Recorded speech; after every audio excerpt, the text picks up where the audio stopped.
Good morning, I'm Dr. Atiya, and this is Awakening the Call to Heal. I would like to have a sit down and have real conversation.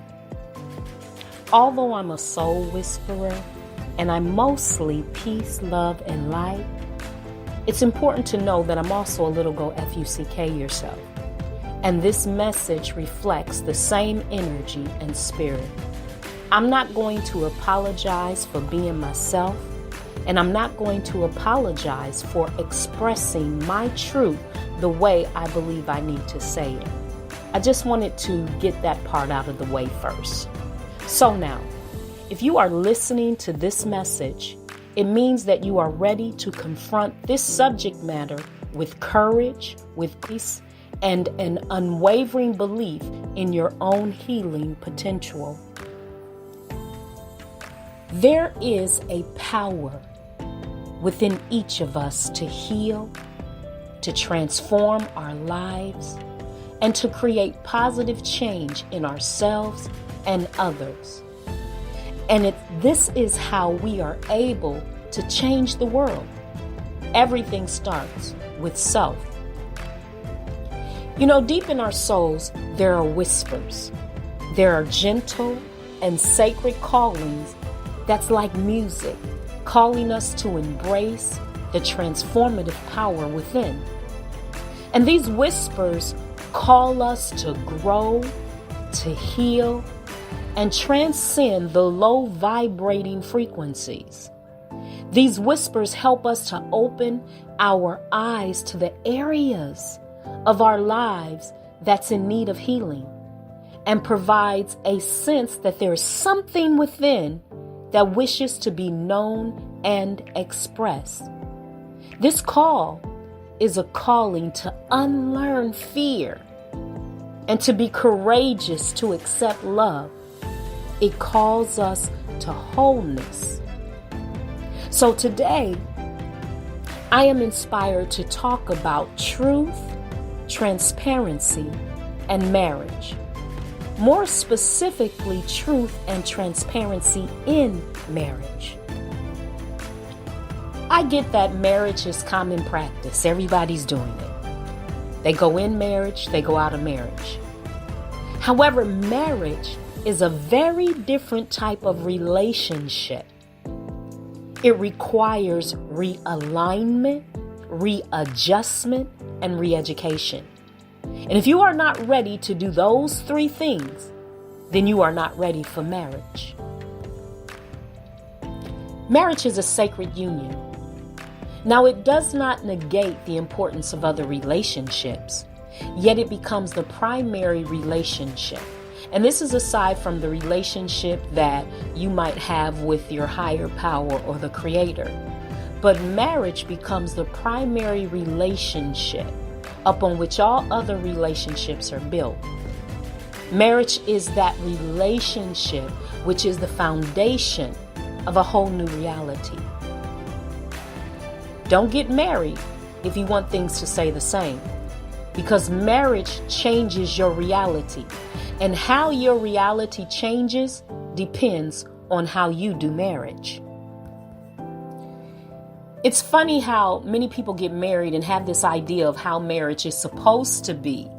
And they idealize a marriage that's filled with love, with happiness, with bliss, and all the other gushy and feel-good stuff. Yet, they fail to realize the shit and the shadows that they must first walk through before they can even get to the light.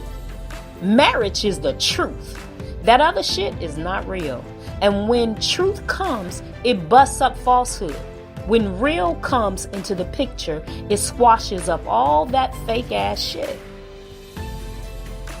Many of you men know exactly what I'm talking about because I've heard you talk about it. Fake hair, fake nails, fake toenails, fake ass, fake lashes, fake eye color. Everything is fake, right? Well, women, you also know what I'm talking about. You know all the whoop-de-doo and all the wonderful words and promises that a man will make to you when you first meet him. He loves to listen to you talk. He loves the sound of your voice. And he'll drive hundreds of miles to see you. But then after he gets you, he won't even drive you across the street. Before he gets you, he respects you, he adores you, and he can't even stand not to be around you. He will help you do anything you ask. He'll protect you. But the minute he has gained your confidence and you open your heart and your legs to him, there is a whole line of bullshit excuses, right? Well, you brothers and we sisters know all the fake ass shit from the fake ass representatives that show up pretending to be the real person. So many men and women end up starting a situationship with an idea that ain't even real. They get into a covenant relationship with a lie. Some people say lying is a character issue. That might be true. But did you know that lying is an esteem issue?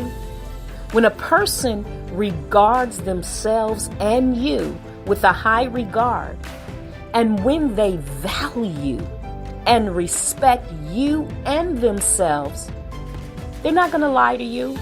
They're going to be honest with you. And even though there are many times where the truth might not feel as good as we would like it to feel, a person who truly values you and cares for you will not lie to you. A lie does not give a person room to grow. Lies make a liar, and when you put a liar in a marriage, you have a hot damn mess. So unfortunately, we are not witnessing a lot of real marriages. We are witnessing a lot of real hot damn messes. Couples lying and faking. No, thank you. Real puts you face to face to deal with what is not real. And the experiences of realness, especially in marriage, can be very awakening and very sobering. Real turns on the lights and causes you to see the shadows and have to deal with them to get to that happy place in marriage. But you can't get there by lying and faking. The truth is, and no matter how hard it is, marriage requires work.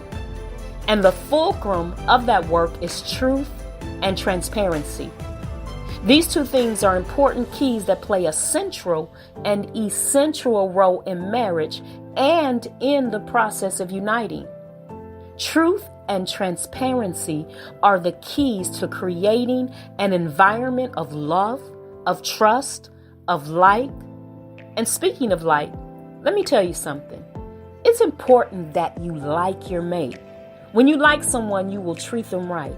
You will respect them. You will value their views, their opinions, their time, their work, their beliefs, their feelings. When you like someone, you will protect them and you will encourage them, and you will also build them up. You will consider them.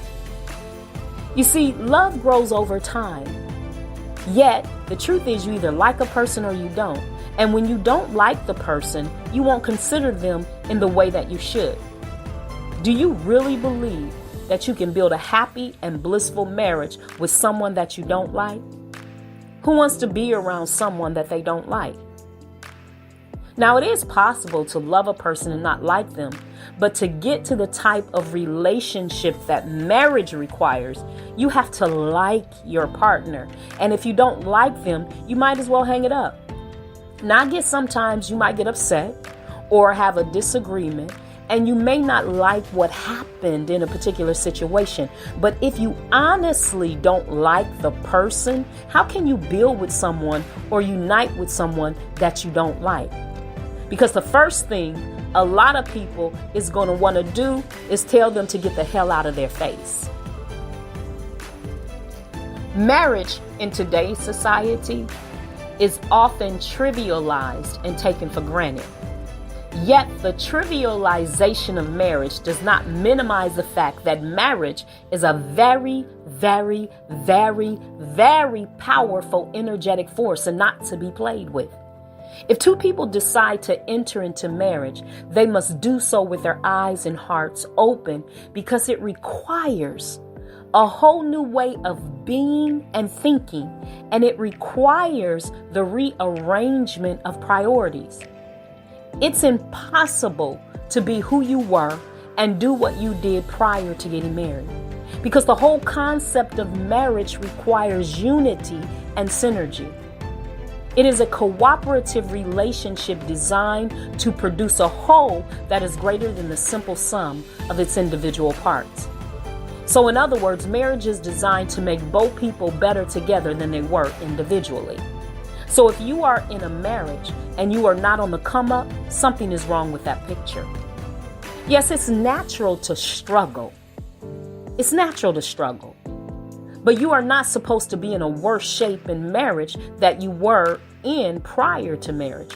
If you are, then something is very wrong, and the way you are trying to do marriage is not the way it is designed to be done. The goal is to establish a new reality that includes each individual wholeheartedly, and then from that point, build upon that union for the greater good of the whole. Everyone is supposed to benefit from marriage. Everyone in the household, everyone in the sphere of influence of that marriage, everyone is supposed to benefit from marriage, except those who have other things in mind. Everyone is supposed to benefit from marriage. The couple, the family, the community, the nation, and the world. In a healthy union, anything that weakens the foundation or threatens the whole must be hedged out. A lot of problems could be solved if two virgins married, yet today that's not a reality, and that's a whole other conversation. I will say this though, when there are previous marriages, previous sexual encounters, and previous relationships, especially those that beget children, more intentional work is required, because with the past relationships and situationships, there are usually cords of attachments that must be cut, and that also come with a lot of unresolved karma that needs to be worked out. So when you couple up with someone, make sure that the person has done the necessary healing, or at least in the process of confronting their issues, and that they are emotionally and energetically available to even enter into marriage. The truth is, some people just have a lot of shit going on, and they're not prepared or ready to deal with the shadows and the shit. However, when you couple up with someone and they're not willing to deal with their shit, they're not even confronting their issues, I would think twice. Because that's a sign and a clue that they are not emotionally and energetically available to you. Be that as it may, the existence of past relationships or dynamics does not change the requirement to rearrange priorities when you get married. Yet, the process becomes more difficult because of existing loyalties. And when two people get married, loyalties are supposed to shift. They're supposed to shift. Yet, if you are a product of the streets, loyalty is everything.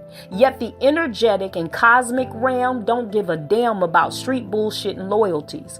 It is concerned with helping you to heal the areas of your life that is in need of healing, and lifting you up to vibrate on a higher frequency. And this is what the marriage relationship is designed to complement. It's designed to raise you up and place you in a better condition and help you to overcome all the challenges and the issues in your life from childhood. Marriage is designed to help you heal, to help you work closely with someone, to help balance you out, to overcome the issues of life. When you choose to marry, your primary relationship is and must be the marital relationship after your individual relationship with the Creator. Now, this does not mean you give up on other people who are in your life or give up on yourself as an individual. This does not mean to give up what you like to do, what you like, your autonomy of thought, and everything you know yourself to be. It doesn't mean that. But what it does mean is that it's necessary to let go of that which is no longer useful or necessary as a single person and bring yourself to the table prepared to enter into a real union and ready to create something new and greater. What it means is to be open to establishing a stronger and firmer foundation for the union and for those other relationships to thrive. Things won't necessarily look like how you might be used to them looking. Marriage requires you to change your perspective. Marriage is a different point of view than singleness. And when you look through the lens of singleness, things look very different than when looking through the marriage lens. And if you try to make singleness work in marriage, you will fall every time. They are two very different realities. If you joining on to someone diminishes who you are, your gifts, your talents, your brilliant ideals, the best part of who you are, then you are in an imbalanced union.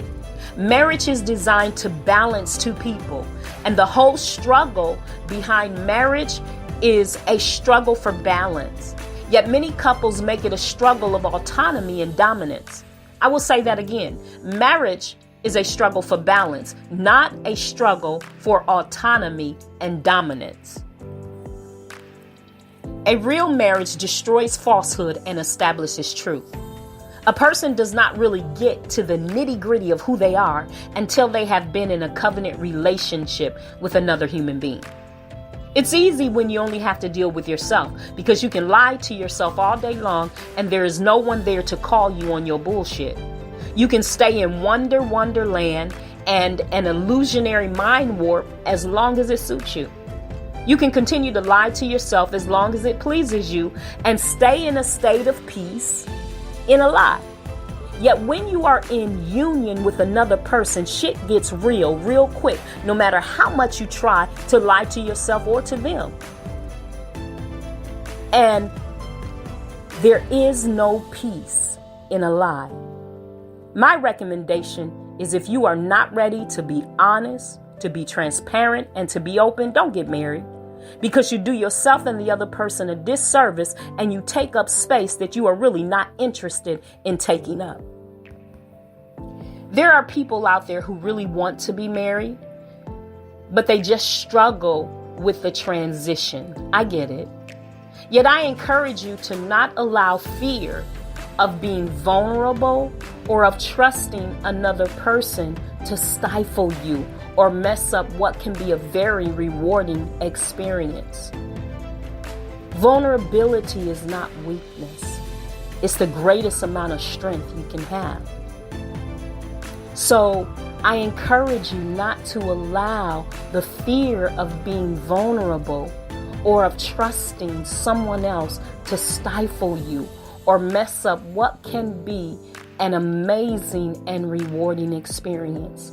Likewise, don't allow bullshit ass people to mess up your relationship with their dramas.